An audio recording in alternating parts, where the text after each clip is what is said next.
Welcome to part 4 of the Hallicrafters model S-210 restoration. Before we actually get started on the rest of the restoration and checkouts and so forth, we got to go into the schematic and find out why pins 3 and 4 are tied together. Is a possibility, at least my thinking is, that the 12AX7 could be at the end of the filament string, and therefore that would explain why the filament is grounded. The power comes in to the string at this point, so I would venture to say that this is probably the 12AX7 because that would be grounded, and that would be the end of the string.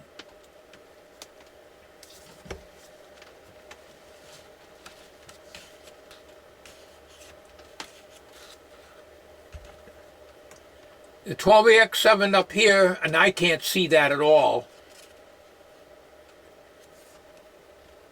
It don't look like the... Yes, the cathode is grounded, I think, if I'm not mistaken.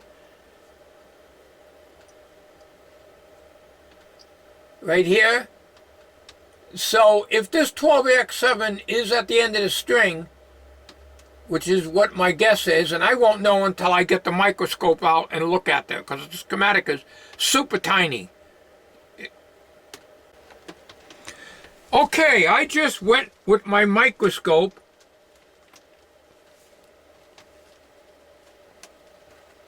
and V5 right here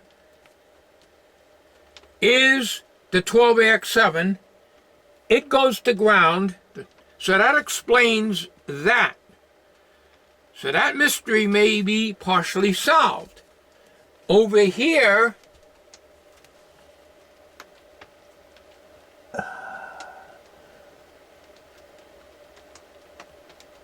it looks like both cathodes go to ground.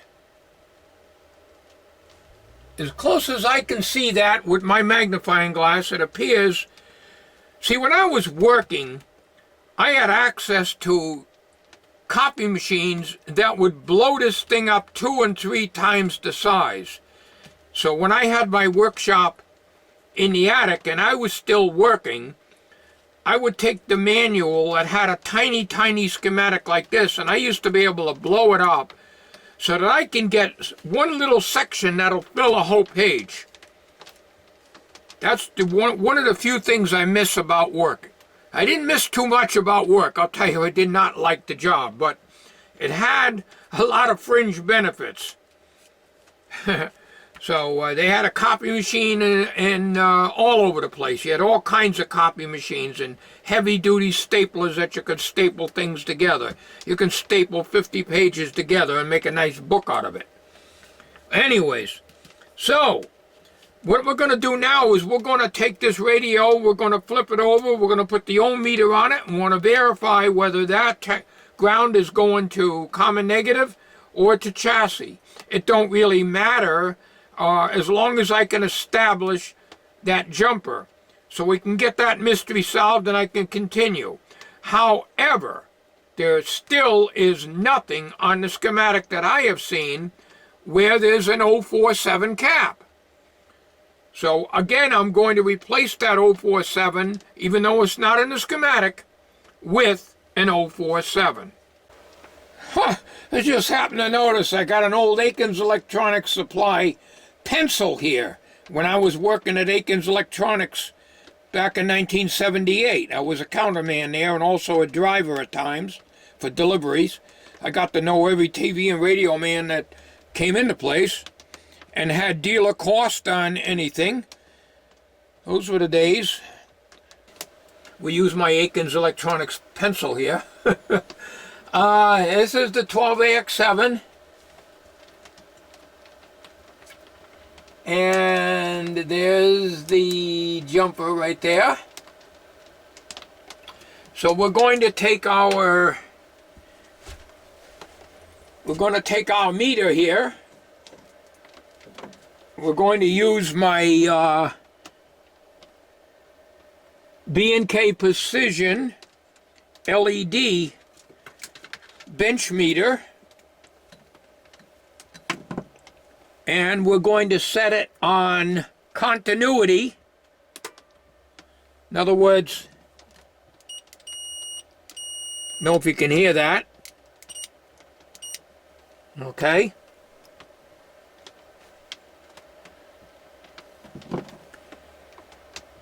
And I don't know if these leaves will reach. Not quite. Oh, well, I'll tell you, boy, I'm going to have a heck of a time editing this. I'm going to try to edit this to SONY Studio 13. The only problem with that is it makes the file size larger. So if I have a 1 gig, it could almost make it 2 gig, which is not good. Windows Movie Maker doesn't seem to increase the file size on the MTS,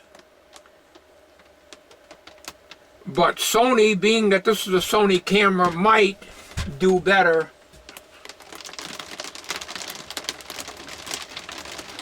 with a MTS format. We'll find out. Okay, so what we've got here is we got the meter lead connected to chassis. I don't know, you can't see that because it's off camera. I've got 1 meter lead connected to the chassis. If I touch the other one to the chassis, I should be getting a... Yeah, I can hear. My ears are bad too. Everything on me is bad. I can't hear high frequencies anymore or nothing. Let's see.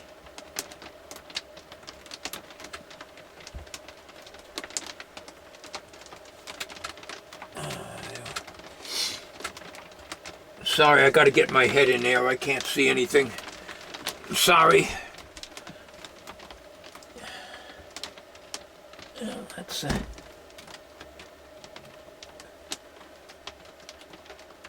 That's the tap. I mean, not the tap. The jumper. See the jumper right there? All right, I'm on pin 3. This is pin 3 and this is 4. All right, so it don't go to chassis, it goes to B-. I'm going to have to hunt down B-. And I can't do that without getting my head in the way. I cannot go, as I said before, I cannot follow anything through a camera. Oh, let's see if we can... See if we can find B- here. All right, that is B-. Okay, I can see the black wire from my capacitor down here, and it goes right to this point. So that is B-. So that explains that. So the schematic,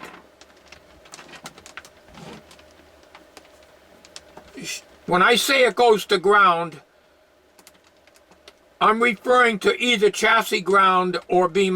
Okay, the point is it goes to that common point, whether it be the chassis or the B-. Okay, so now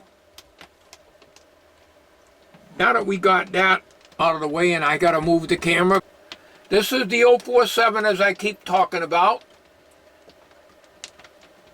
We're not going to fight around anymore. We're going to replace this 047. We'll come back on this. We're replacing parts. Whatever's in here, we're replacing. If it's not on the schematic, I'm disregarding it. If it's an 047 in the radio, it gets replaced with an 047. End of story. Hang on a minute. I'll be back as soon as I change that cap. Best I can do. It's raining like hell out there. We're going to clip this capacitor here. Get my nippers out. I looked all over the schematic. What I found is this capacitor goes between chassis and B-, which the B- is connected to pins 3 and 4. So we established that. This 12AX7 is a V5, which is at the end of this filament string, which I suspected. I mentioned that in the comments last night, and I said tomorrow when I go out to the shop, I will check that, and sure enough, V5 is at the end. Pin number 4 does ground to common negative. Also, the cathode, both cathodes connect to common negative, so that explains the jumper, okay? This capacitor, the 047, which is right here, connects between pins 3 and 4, which is common negative. The other end connects to the chassis. So we're going to clip that. We'll clip it right close to the camera body, because I do the hook and pinch. I don't do good trying to go onto the terminals. I ended up messing it up. So we just do the hook and pinch. We take the capacitor right out completely.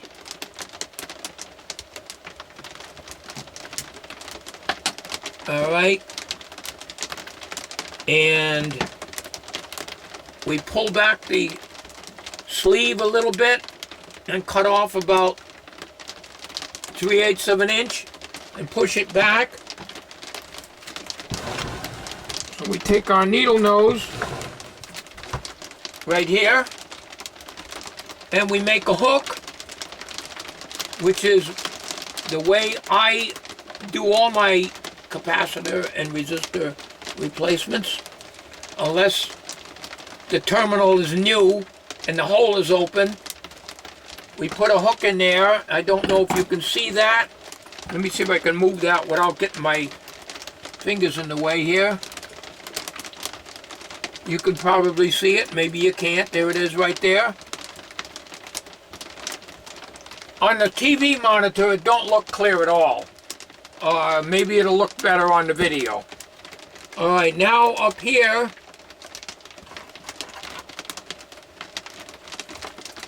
we've got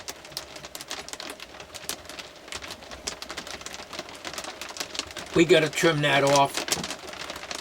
We got a big clump on the end of that right there. We got to cut that clump off. I normally don't work under the camera on video like this because it takes me 10 times longer to do a job that an average guy with good vision can just bang bang put it right in like nothing. So normally I don't. You're seeing it for the first time in video here. We cut the end off if I can get my cutters. Alright, there it is. That's a ball that was on the end of this cap here. Now a lot of these caps have like a little knob of what appears to be solder on one end. That's probably the outside foil. But on these new capacitors, you don't worry about the outside foil. They're not even marked, and I just put them in. I know there's videos on there about that. I've made the experiment with the oscilloscope, finding the outside foil, and I don't get any difference no matter what way I put the leads on the scope. So I don't, if it has a band on it, I'll put that to chassis, but the new capacitors do not have bands, so you don't really worry about that. I never do. Boy, it's pouring out there. Well, it's supposed to rain all week. Okay, this is what I replace it with, and there's no band on it. I don't worry about these. Now, there's going to be arguments about that. I don't worry about outside foil on these type capacitors. They're physically a lot smaller. I don't really concern myself with it. Now, what I got to do here is I got to make a hook in the one I just clipped off on the top up here. And you're going to have to excuse me if I get my ugly head in the way here, but I need to get right on top of this. And I'm going to see if I can make a hook.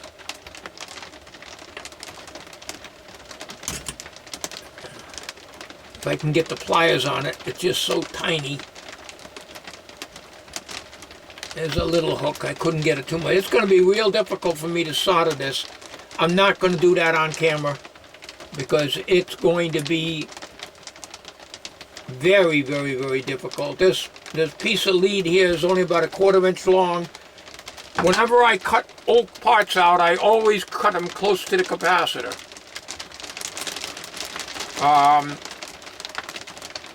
That way I can make my hook and pinch.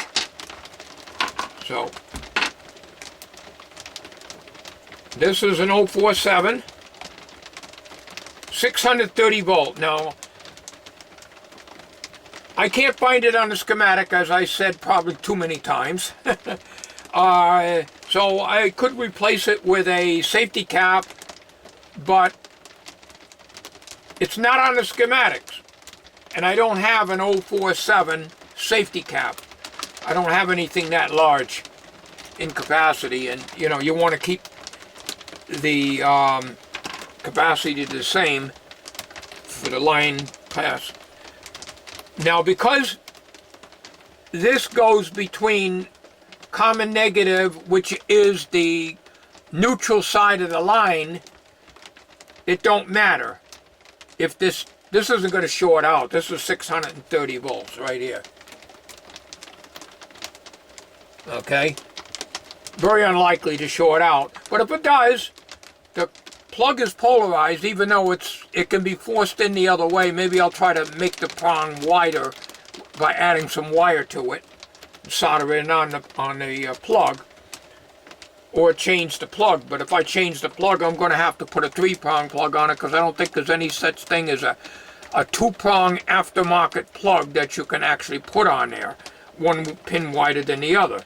And I can't change the cord for, as I said, because this here is a cheater cord type, and I don't have any. So, enough talk. I talk too much, don't I? So we shorten the lead. Let's see. It'll come up to about here.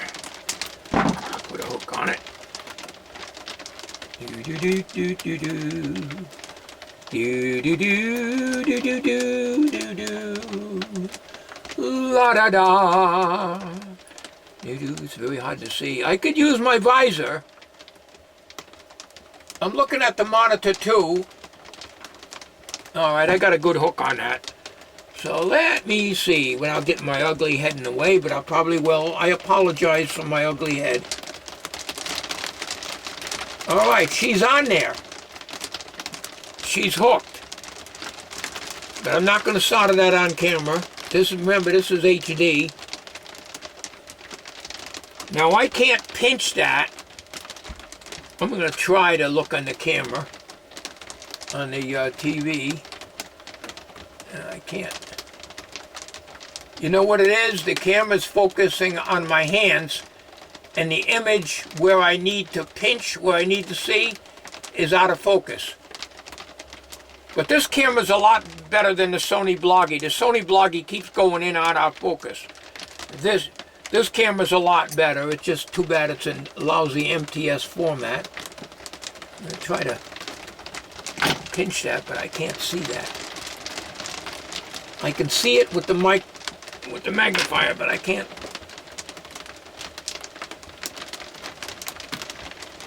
I want to pinch it a little bit before I put the soldering iron down in there.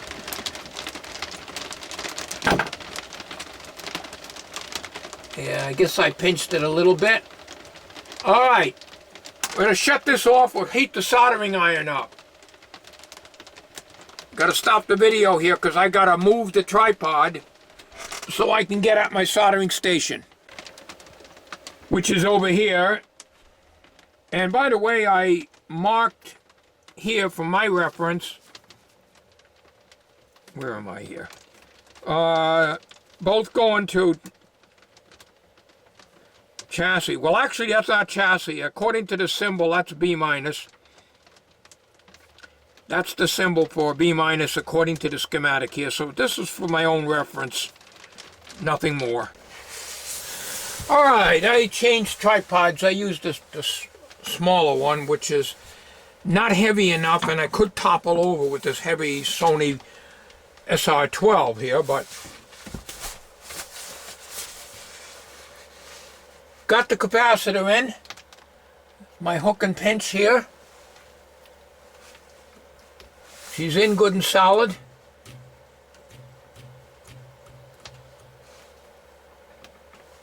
.047. Yeah, that's just the reflection of the solder. That's soldered really good. Okay, so we got that in. Now, off camera, I'm going to check resistors and stuff like that. The disc capacitors here, I'm not going to worry about because they're fine. These resistors have been checked out when I first got the radio. When I checked the glow bar and everything was fine. So we're looking pretty good here.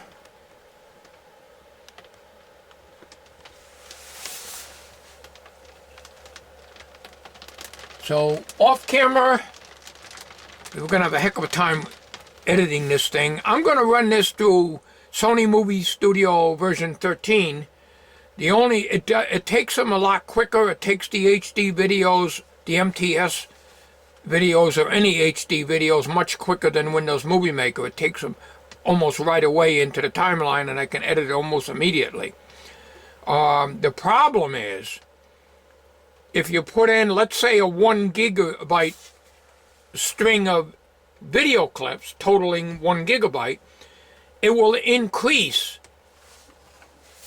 all those clips to maybe double that size. And that's what I don't like about a Sony Movie Studio. But anyways, enough of that. Let's get on with this thing. I want to get this radio done and get it to Bob. All right, off camera, I was scratching my head until I took almost all my hair out. I had a weird squeal. After I put that capacitor, that 047 in there, and I put this radio on AM like it is now. Here with Stu, it's the lunchtime oldie break. Listen to the background singers and music of this particular. It's playing good now. I thought I did something, I screwed up something, but I didn't. I was getting a wicked squeal, and I could not find out where it is coming from in this workshop. It's coming from this monitor here. Now, I'll put this monitor back on again. I'm going to go turn my switches on up here. This is my pilot light. You hear the interference? Wasn't there before? Now, this monitor just being on, I had a wicked squeal.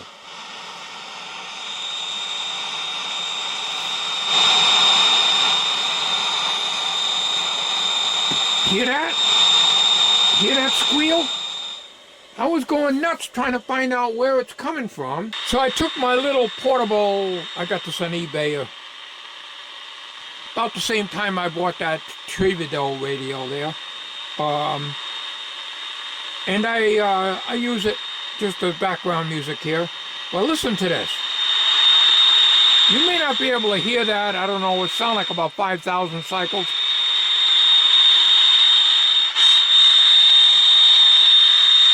It's coming from this.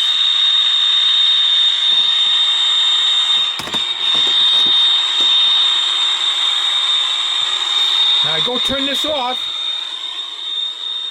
It takes a few seconds for this to go off. Hear it?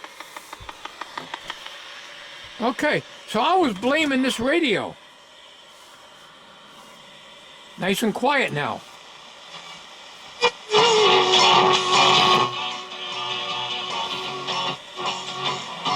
There's the diamonds with little darling. All right, this is radio's working good now. No problem whatsoever, but I was scratching my head for about a half an hour trying to find out where this noise is coming from. Now, high-pitched squeal is coming from this, even though it was just on standby. So I went all over the shop here, and I kept picking the sound up the strongest right on the wall here. I went around the outside, and I picked it up. I went into the main shed, and didn't get anything other than interference from the LEDs and their CFL lights. So anyways, it makes me feel better because I was about ready to say, well, geez, what happened here? Do I have to do an alignment or something? But everything's perfect. This radio's working good. It's not going to pick up much on FM until I get an antenna. I'm just touching the wire stub back there. Shortwave works. I put my signal generator on it, and they're all pretty much on marks, so we don't need any alignments. All the dials are pretty much on. And the shortwave, the AM works good, FM works good, so I think we're all set. As far as this cap is concerned, I don't think Bob is worried about it. I'm not. The capacitors are in there. I'm not going to deal with that. I'm not. Several of my viewers said, why don't you put it in the oven? Well, I'm not going to contaminate our oven on our stove, our brand new stove. You get those fumes in there, and that's in there permanently. That's, you know, you've seen how much stink this thing made. So I'm not going to do that. I'm not putting it in the microwave. I'm not going to ruin the microwave by contaminating it with the smell, and you'll be in your food and everything else. So people don't realize that, you know, maybe you guys out there that suggest these things have old microwaves and extra stuff you don't care to throw it in, or an old toaster oven. Well, I don't have that kind of stuff. I don't have extra things like that. So I don't think Bob is worried about it. 99% sure of that. So it looks good with that in there. I'll give him this. If he wants to burn this out, all you got to do is slip this down in there and push the wires and the cap block up in there. What I'm going to do now is I'm going to put this antenna on. It's down on the floor here. You could probably see it. That came with the radio, well, you know, when Bob bought the radio. And that'll be the FM antenna. I'm going to put this all back in the case, and we'll try it out on FM. It should do pretty good once I get the rabbit ears on there, because it has the built-in antenna here, and this is for the shortwave, so I just did that so I can put some leads on that. So what I'm going to do is put this all back in the case, and I might want to take this plug here. I turn this volume down. Turn it off, actually. Oh, that's from this. Sorry about that. I wonder what that noise was. All right, I'm going to take this plug in. I'm going to see if I can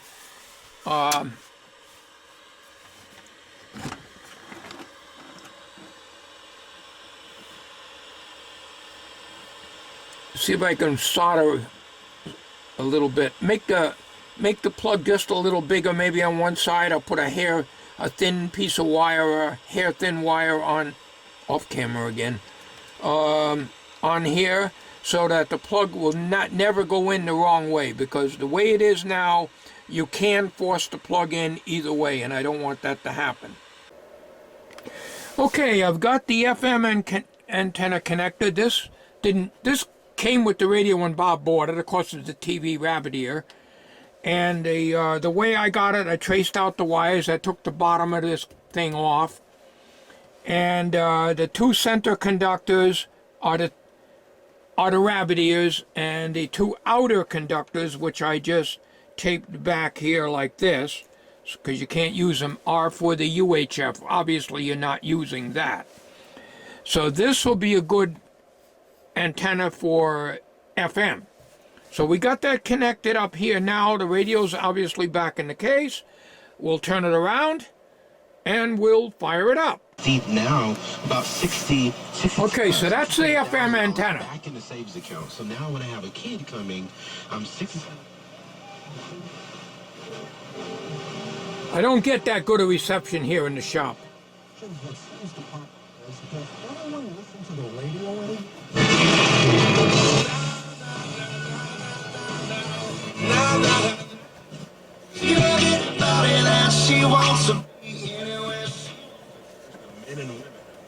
National Guard to be part of something greater than themselves. Okay, let's try the AM. You see, you're not getting that squealing and whistling anymore because I turned the power off on that television. AM has just got the loop stick inside. Because I got this fluorescent light up here too.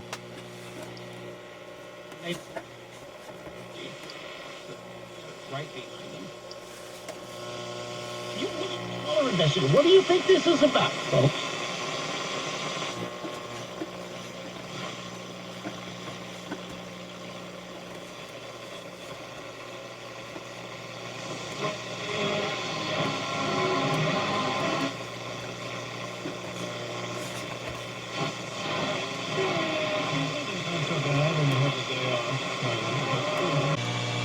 Also got my camcorder battery charged.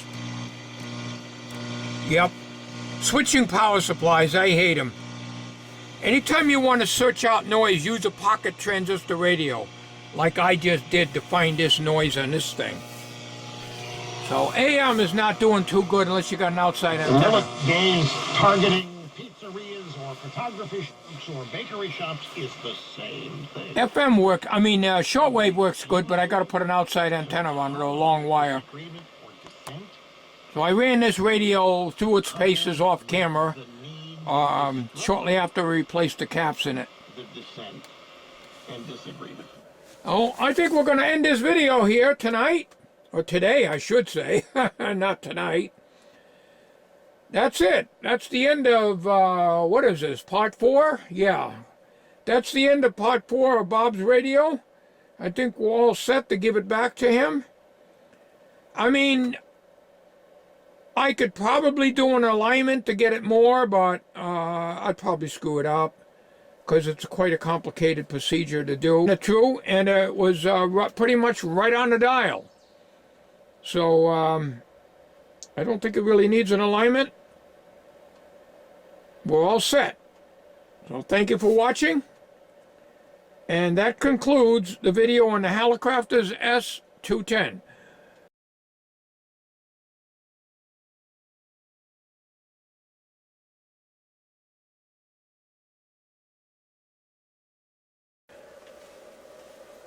I want to show you one other thing that I found out that I did not know. Listen to this. This laptop is my HP DV1000 Windows XP that I've been keeping in the shop here, and I use it when I want to put my microscope camera on it. It's better than the other one that I had, a Dell D600 with Windows 2000. But listen to this. This thing has been off. But listen.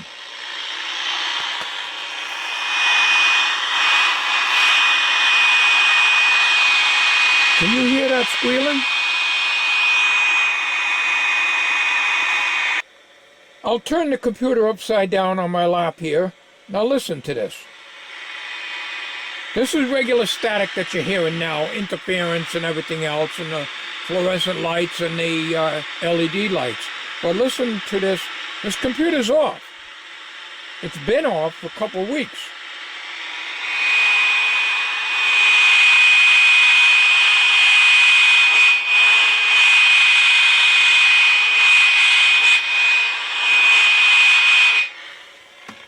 Or is it off?